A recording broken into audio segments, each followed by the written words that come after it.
जय हिंद मेरे डियर साथी। मैं आपका साथी विकास और आज हम देखने वाले हैं जय नवीनीकरण तथा गैर जय नवीनीकरण। बट इस वीडियो में हम देखा जाए तो प्री बोर्ड का जो पेपर 824 BAQ में एक हमसे संक्षिप्त में टिप्पणी पूछा हुआ है। कितने नंबर का हम आपको दिखाते चलते हैं। देखिए यहाँ पर हमसे पूछा किन्हीं दो पर टिप्पणी लिखना, हम तीनों पर बताएंगे। तो सबसे पहले लिख रखा जय नवीनीकरण पदार्थ पे आपको टिप्पणी लिखना है। मतलब इस वीडियो में हम इसको जय नवीनीकरण जो है तुम्हारे पास इसको पूरा डिटेल में देखने वाले हैं।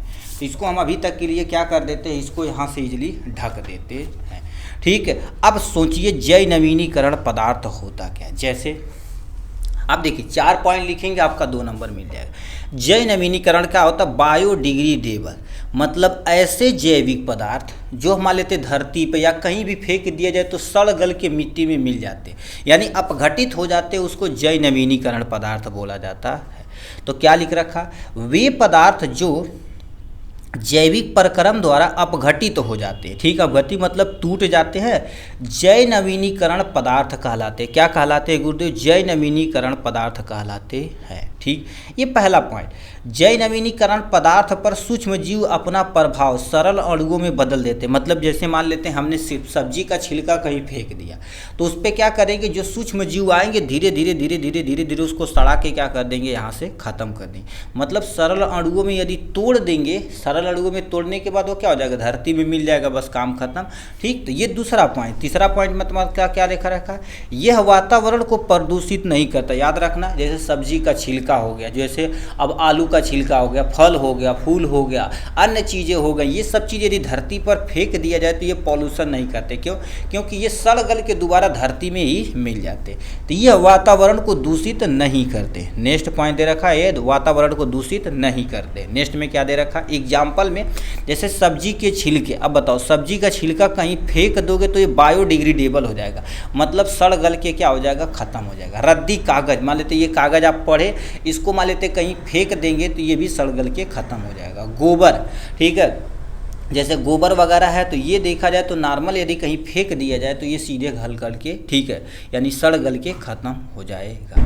तो आपको मान लेते हैं जय नवीनीकरण आपके एग्जाम में आए, ठीक है, तो आपको क्या क्या लिखना है। सबसे पहले वे पदार्थ जो जैविक प्रक्रम द्वारा घटित हो जाते हैं जय नवीनीकरण पदार्थ कहलाते हैं। इतना आप लिख देंगे।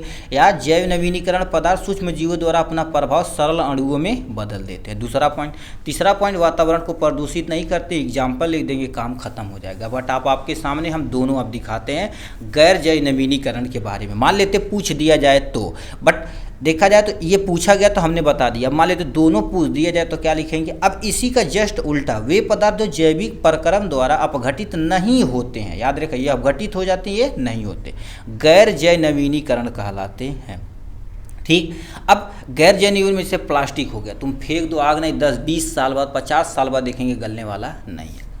गैर जैव नवीनीकरण पदार्थ सूक्ष्म पर यानी सूक्ष्म जीवों का प्रभाव नहीं होता। बताओ तुम, जैसे अब तो प्लास्टिक ईटिंग बैक्टीरिया तो हमारे पास डेवलप हो चुकी है, खोजी जा चुकी है, ठीक है, तो बट प्लास्टिक को तुम फेंक दो, आज नहीं कईयों साल बाद वैसे देखेंगे रहता है।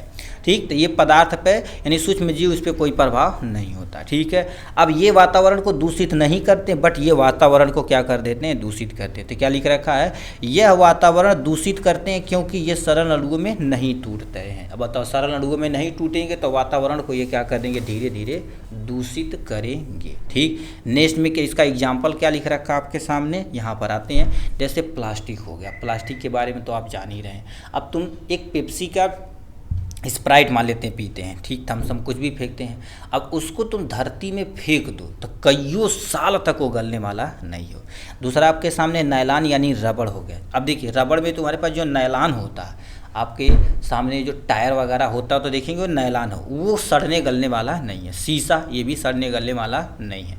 तो आपने देखा क्या होगा, डिफरेंस बिटवीन यानी अंतर किसमें देखा, जैव नवीनीकरण और गैर जैव नवीनीकरण। ये 2025 में भी सेट नंबर 3 या 4 में ये क्वेश्चन पूछा गया है। ठीक, तो इस तरह से देखा जाए तो हमने क्या कर दिया, जैव नवीनीकरण तथा गैर जैव नवीनीकरण को A to Z हम अच्छे से देख लिया है।